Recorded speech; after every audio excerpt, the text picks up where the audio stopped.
Why is Black unity so hard? Make sure this is on. Why is Black unity so hard? We know the history. It's constantly repeated to us every year through the media, through talking points from different talking heads in the media. But why is it still so challenging and so difficult for us as African Americans to unite? Let's look into it, right? Division does more than create disagreement. It interrupts power. Scripture teaches two are better than one. A threefold cord is not easily broken. Ecclesiastes chapter 4, 9 through 12. When a community is aligned, it becomes spiritually, socially, and politically unshakable. But when the Black community remains fractured along lines of color, class, politics, culture, and generational trauma, it becomes a cord unwinding from its own strength. A house divided against itself cannot stand, not because it lacks intelligence, talent, or creativity, but because unity multiplies power in ways individuality never can. Division turns collective strength into isolated pockets of struggle, easily overshadowed by groups who operate with cohesion and a unified code. These internal fractures keep the Black community in a state of strategic limitation, not stuck because of lack of brilliance, right? But because of logistical disconnection. Imagine a community where one subgroup organizes, protests, another focuses on economic advancement, another emphasizes political mobilization, and another champions cultural restoration. But none work together. The result is scattered momentum, but no unified uprising. Meanwhile, systemic forces capitalize on the lack of alignment. Policies get passed around, Black interests, stereotypes remain unchallenged, economic gaps widen, right? And political narratives remain fragmented because the community itself speaks in competing tones. Yet this is not the full story. There are pockets of extraordinary unity emerging, grassroots organizers linking arms with faith leaders, younger generations rejecting colorism, business owners reinventing into Black neighborhoods and reinvesting, and movements intentionally bridging divides that once felt immovable. These are signs of a rising consciousness reclaiming power through unity. To understand what unity could unleash in the Black community, we need only look at how other communities mobilize in moments of crisis. When a white citizen is harmed, neighborhoods, politicians, and police departments quickly mobilize in protection of their collective interests, introducing laws, ramping up policing, amplifying media and media narratives, and signaling unity through both formal institutions and informal cultural codes.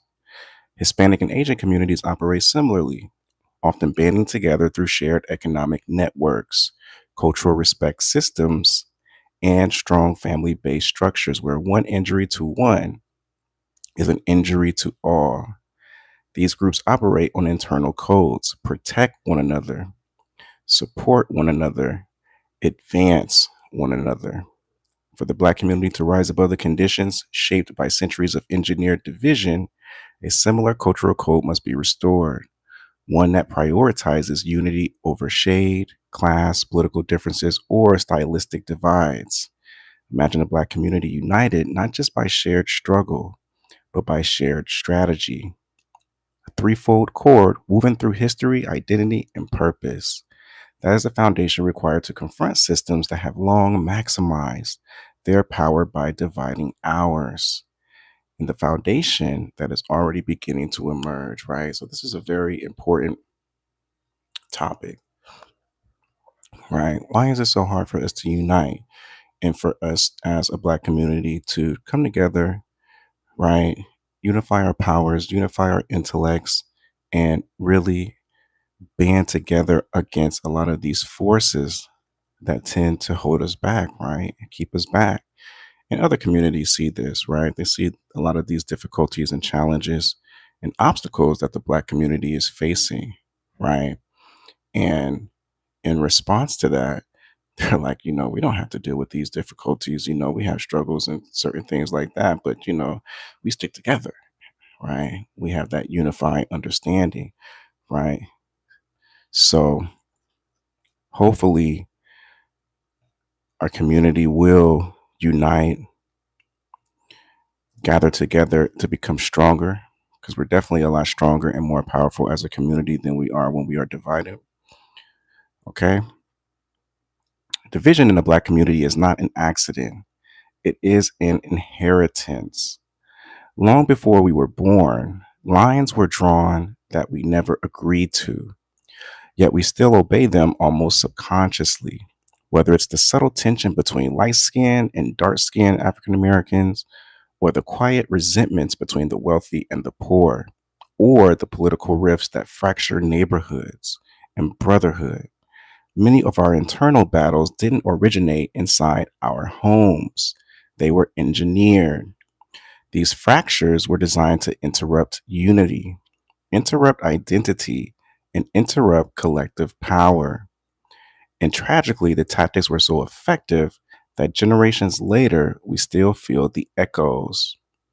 When we examine history with courage, we see how deeply these structures run.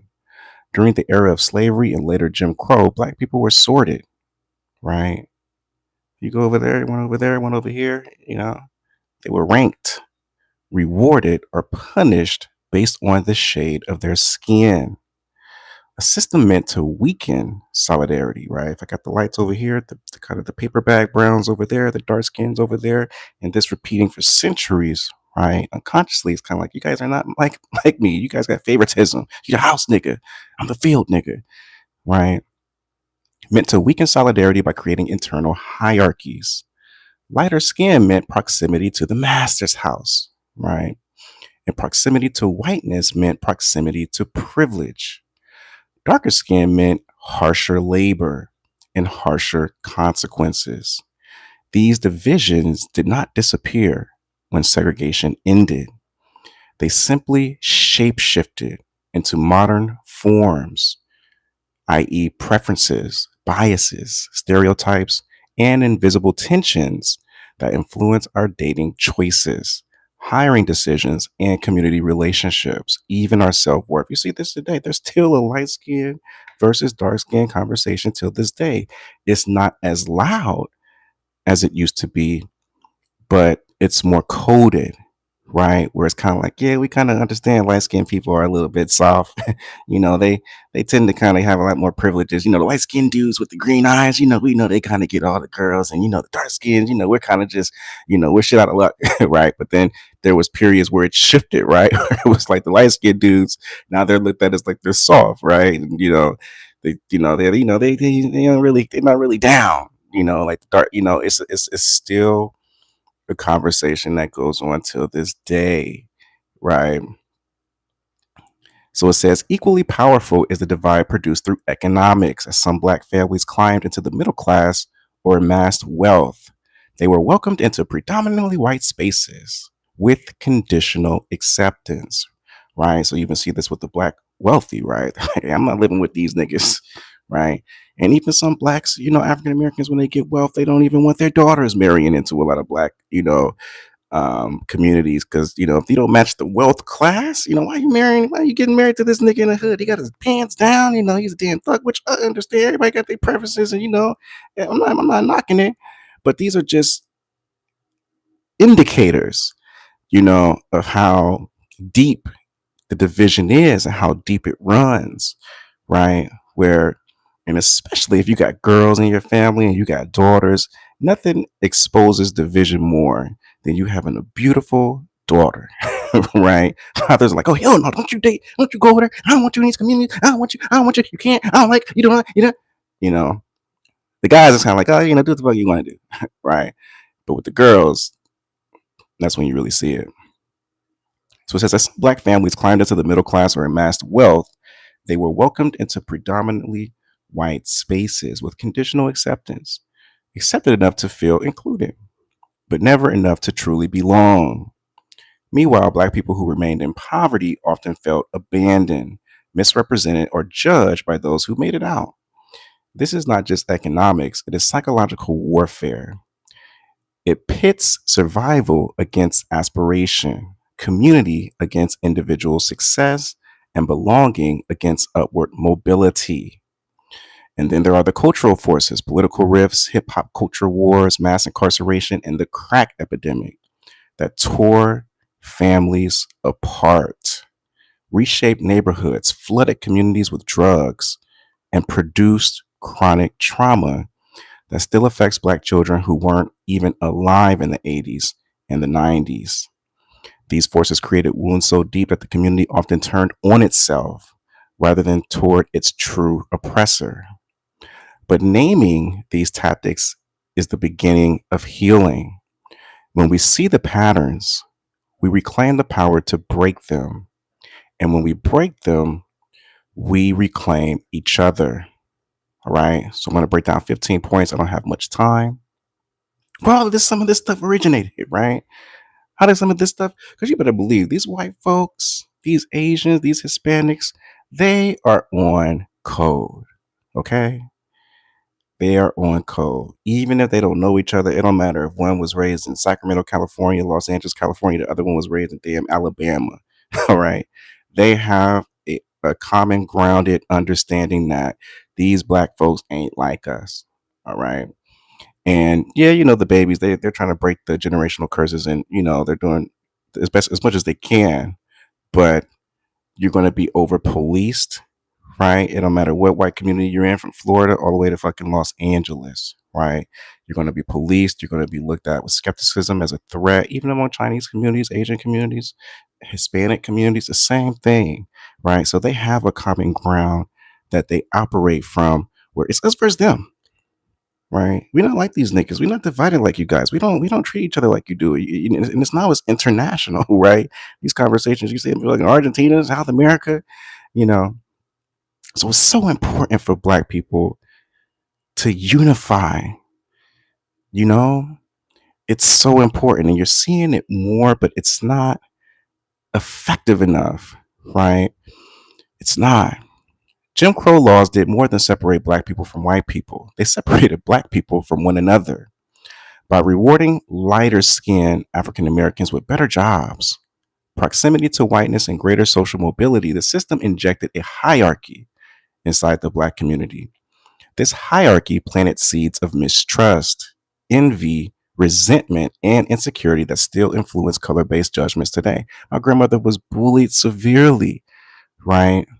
Back in the 50s, 60s, growing up, she looked like a Chinese woman, or borderline white woman.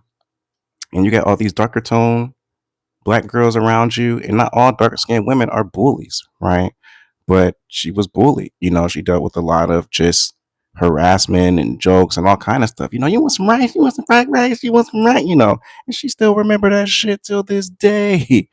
Till this day, she damn near pushing in her 70s, and she hasn't forgot, right? And it drastically impacted her connection to her community. It did. Just the light skin versus dark skin conversation, right?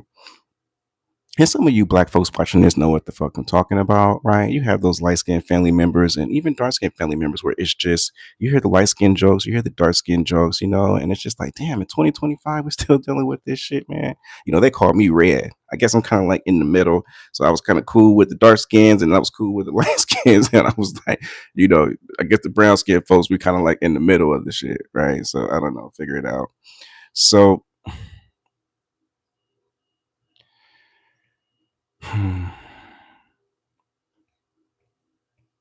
Even when the laws disappeared, the logic survived.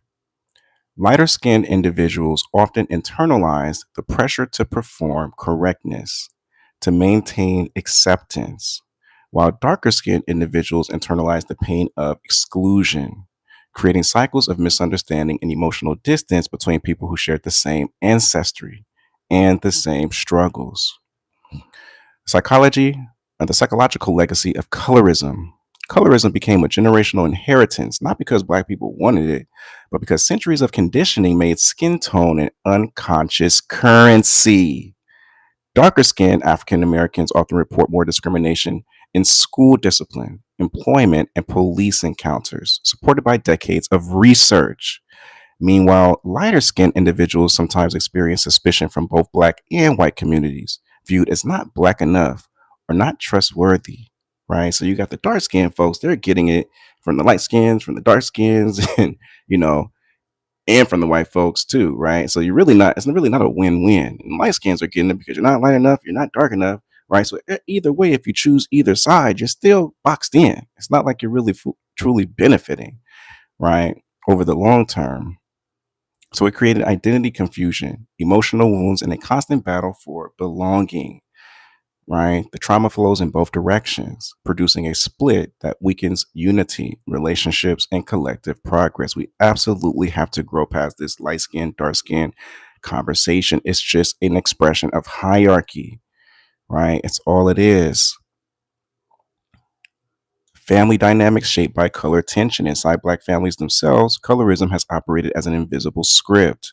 Some children were praised for lighter features, while others received harsher criticism for darker ones.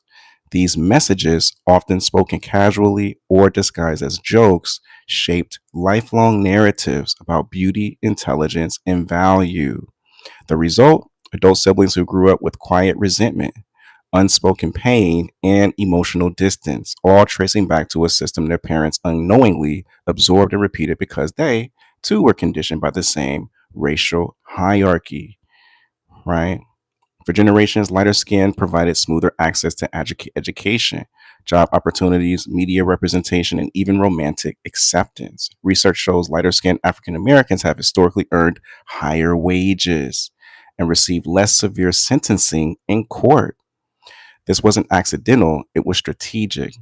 Meanwhile, darker skinned African Americans often faced exclusion, reinforcing a belief that the world had already decided who deserved success and access and who didn't, right? This created a counterculture of solidarity among darker skinned communities, but also deep wounds that had never been fully acknowledged or addressed. As lighter skinned African Americans experienced certain privileges, darker skinned groups developed their own cultural pride and internal bonding to protect against exclusion. What emerged was a powerful but complicated form of solidarity, one that offered healing, but also sometimes came with suspicion toward lighter skinned individuals who represented historical favoritism. This culture divide continues today in a subtle way, but through social dynamics from dating preferences to community leadership to assumptions about authenticity and loyalty. I think we're making a little bit progress though. I'm noticing that the world is starting to embrace, it took centuries, but they're starting to embrace darker skinned individuals more.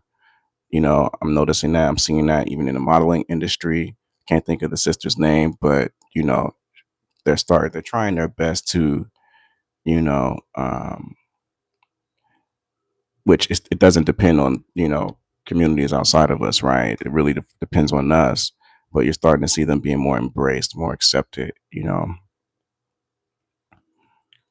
So as economic opportunity expanded for some African Americans, wealth itself became a new dividing line. Those who entered middle class or wealthy spaces were often pressured to assimilate into white cultural norms for safety, professionalism, or advancement. Over time, this created a disconnection between wealthy and poor Black communities, one shaped not by arrogance alone, but by survival instincts formed in a racist society. Yet this distancing created resentment. Many in poverty felt judged, misunderstood, or abandoned by the very people they hoped would uplift the community. The result is a fracture that mirrors the same hierarchies Jim Crow produced, but now dressed in financial terms. Assimilation came with a cost. Wealthy black individuals often discovered that their success did not erase racism, it only shifted its tone. They were tolerated but not embraced, respected professionally but not socially. And because their acceptance came from proximity to whiteness, they sometimes distanced themselves from black spaces to maintain that fragile status. Meanwhile, poor black communities witnessed this separation and interpreted it as betrayal, not understanding the psychological pressure wealthy African Americans had endured. Both sides misread each other, strengthening the divide. Wealth changes people in speech, hobbies, social networks, and worldview. Over time, wealthier African Americans may unintentionally adopt cultural attitudes that mirror those of white elite spaces, leading poor communities to feel judged or rejected. This resentment is rarely about money itself, it's about the perception of abandonment. It's about the fear that success means disconnection and the heartbreak of watching fellow black people align with the world that historically rejected them. Poverty and riches collide not just economically, but emotionally and psychologically. Right? Politics became another battlefield. The rise of African Americans who support conservative candidates, especially those like Donald Trump, created sharp ideological divides. For some black individuals, conservative policies represent economic opportunity, self reliance, or distrust of government intervention. For others, supporting such figures feels like aligning with systems historically hostile towards Black advancement. This ideological conflict fractures families, friendships, and churches not because of policy differences, but because politics has become a proxy for identity, loyalty, and racial allegiance. Political division is magnified by media echo chambers. Black conservatives often consume right leaning news that portrays liberal black communities as misguided, while liberal African Americans consume left leaning content that portrays black conservatives as traitors. This dynamic prevents nuanced discussions and creates caricatures of each other. Instead of debating ideas, communities debate identities, further fracturing collective unity and reinforcing stereotypes created by systems designed to divide. Right? Then you have music, hip hop. Hip hop was originally a tool for unity, a voice for the voiceless. But as the industry grew, corporations capitalized on internal conflict by glorifying violence, rivalry, hyper individualism, and materialism. This shifted hip hop from community expression to competitive branding. The East Coast versus West Coast wars, color based gang affiliation, and public artists feuds modeled division as entertainment. What began as an art form became a psychological battlefield that shaped how young black men viewed each other, not as brothers, but as threats or competitors. The crack epidemic was not merely a drug crisis, it was a coordinated destruction of the black family. When crack flooded urban communities in the 80s, it created a chain reaction. Addiction, incarceration, fatherlessness, childhood trauma, neighborhood destabilization, and mass policing. Entire generations grew up without consistent caregivers, stable homes, or emotional safety. This trauma didn't end, it replicated. Children raised in the chaos of crack became adults who inherited emotional wounds, attachment issues, and survival based patterns. When legitimate economic opportunities were blocked, many young black men turned to drug dealing or gang affiliation, not because they wanted violence, but because poverty gave them no alternatives. These systems created internal battles, black men harming other black men out of desperation. Hollywood later glamorized this violence, reinforcing stereotypes and teaching future generations that danger was part of the black identity. Communities became divided between those who hustled and those who judged them, never acknowledging the structural violence that forced these choices. The war on drugs led to the imprisonment of millions of black men, often for minor offenses, destroying families and creating a deep divide between those who were incarcerated and those who were not. Imprisoned men returned home to stigma, broken relationships, and limited opportunities, alienated from the communities that they once belonged to. This division weakened family structures, reduced economic stability, and produced intergenerational emotional distance, even intergenerational poverty, I would add. The trauma of incarceration lived on inside the community long after the physical release. And last but not least, healing the divide, right? Healing the divide. Every fracture in the black community, colorism, wealth divide, political conflict, cultural differences, drug wars was designed to weaken the Black unity. But the fact that these tactics still hurt means the community still cares. Healing requires acknowledging the trauma without shaming the people who internalized it, right? It means learning our history so we can recognize manipulation when it appears in modern form, right? Unity begins with awareness, and awareness begins with courage. Once these divisions are named, they no longer operate in the shadows, right? They lose their power. And when Black people see how much power they truly have when they're united, every tactic of division becomes weaker than the consciousness rising to defeat it, right? So I'm praying for the Black community, man. I'm praying that as we are making progress, there's still a lot of work to be done, but you know, I really appreciate the voices that are kind of coming up and speaking to a lot of these issues. Red pill, blue pill, Jason Black. You have a lot of African American leaders who have been stepping up for years, right? I still have to kind of go back through and do some research on, some of the content that has been put out and already discussing a lot of these issues, a lot of these different talking points. But, Black people have to get on code, man. We have to have, and in code meaning, we have to have a common ground, a system where psychologically, spiritually, emotionally, we're a fabric that, we can all function from, right? Code is just another way of saying a fabric, right? A common thread that we all, are connected to, right? Other communities have it.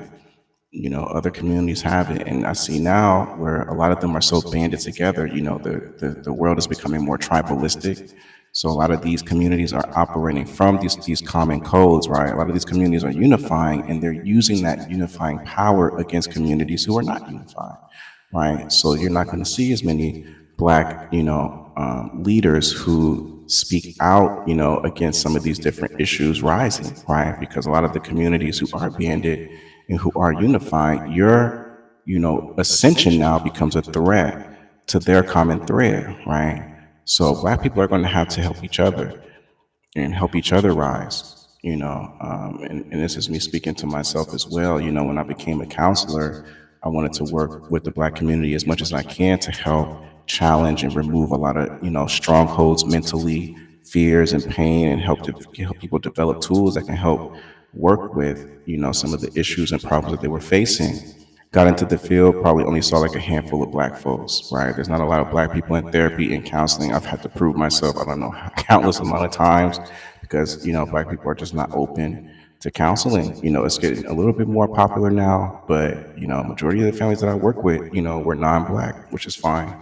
But that was like my primary purpose. Like, I want to get into the community and try as much as I can to help teach the Black youth and Black families on, how to better communicate, how to heal from trauma, what is trauma, what is narcissistic parenting, how can you challenge it, right? What is these things? How can you have clients now where the trauma is so severe, from just the generations and generations of racism? Sometimes I don't even know what to say, for some of my Black clients, especially the Black men. And it's discouraging because I'm not going to hit them with a lot of the, the white textbook, approach, because a lot of these white, pioneers in psychology weren't really speaking to the Black community's struggles, right? So it's difficult when you're in the clinical field trying to solve Black issues, with white strategies, right? Some of that stuff translates, but a lot of it doesn't. And I think for the Black therapists that are coming up, you being present and you being more relatable, you may not understand everything Black people are going through or every situation they're coming out of, but just you having an open mind, and you sort of trying your best to educate yourself is enough, right? Textbooks don't work. Textbook knowledge doesn't work for the pain and the trauma that the Black community is dealing with. You know, I've seen cases where some people would just rather not even interact or engage with white people, right? Cases that severe where they're just like, I don't even want to be in the same space.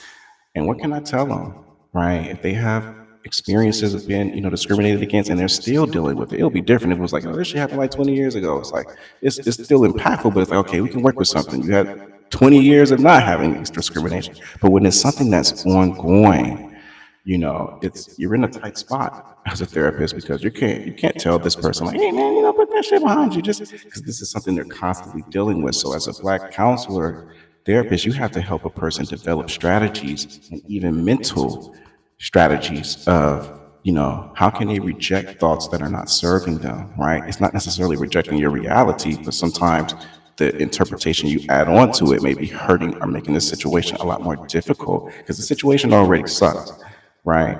If you already feel ostracized, if you already feel like you're kind of counted out, you already feel like you're not getting included and you're losing opportunities, that's already difficult enough, right? Adding more stinking thinking to the fire is not going to help. So I think as a black therapist, we can help tease out some of those thoughts that are not serving African Americans, but the realities are there, right? So even as a black therapist, man, it's challenging treating a lot of these issues and these systemic issues. And um, a lot of times in some sessions, man, I'm just there to just support and give them a space to be heard, man, and process their story. Because really, when they talk to families or they talk to coworkers or they talk to friends, they may not connect. So sometimes you could provide healing to, an African American client, just being there and listening to their story, right? Maybe they don't need solutions, right? Maybe they've accepted that this is just the system and the reality that we're living in, right? So I try to give them that open ear and that platform to kind of just be heard, validated in a safe space where, hey, you have a right to feel this way, you know. Um, so yeah, it's just a very disheartening situation, but I do have hope, right? The Bible talks a lot about, non-believers not having hope in the world, not having God. I do have faith and have hope that God will turn this situation around for black people. I see the Israelites, I want to say it's Israelites United in Christ. I think they're a beautiful organization. I love their teachings. I love how they break down scripture. I mean, I agree with everything, that they say, but I do appreciate IUIC and the work that they're doing, Israelites United in Christ, and just the teaching. I mean, every weekend I'm I'm tuned in, you know, with IUIC. So I think that's a great movement for the brothers to, I mean, by any means necessary, to get people to the word. I think it's a beautiful, beautiful, beautiful thing. So I appreciate you guys, IUIC. If y'all guys have anybody that's watching or tuning in, which you probably don't, watching look for a little old me, but really appreciate the work that you guys are doing. Really, really inspiring. I love you guys' intellectual approach and just how you break down the word. I think it's just amazing. So salute to you guys. So black people are stepping up and contributing and participating and doing their best to pull us out of this dark state as a community, because we got to band together. It don't matter how good I'm doing and what community I live in and how great I'm doing. If brothers are still out there suffering, right? People are still out there, just miserable, right? And don't have any hope. I can't rise above my community, right? I can't rise above that, right? I'm not going to put myself above that, right? If you're suffering, I'm suffering, right? If you're hurting, I'm hurting, right? So that's why I do these videos to kind of speak to it. I know there's 100 videos on some of these topics and things like that, but I want to keep talking about it and developing as much as I can solutions and ideas that I think will work and help our condition and our situation. So appreciate you guys for watching. Um, Praying for you guys. I'm praying for you black folks out there, and it's this state that we're in, that you stay strong, man. You stay encouraged, you stay motivated. Um, Keep God first. If you're a non-believer, I pray that God shines his light on you and provides opportunities in your environment to bring you closer to his word, give you some hope, right? And I hope you guys have a great day and a great rest of your week. All right. I'm out.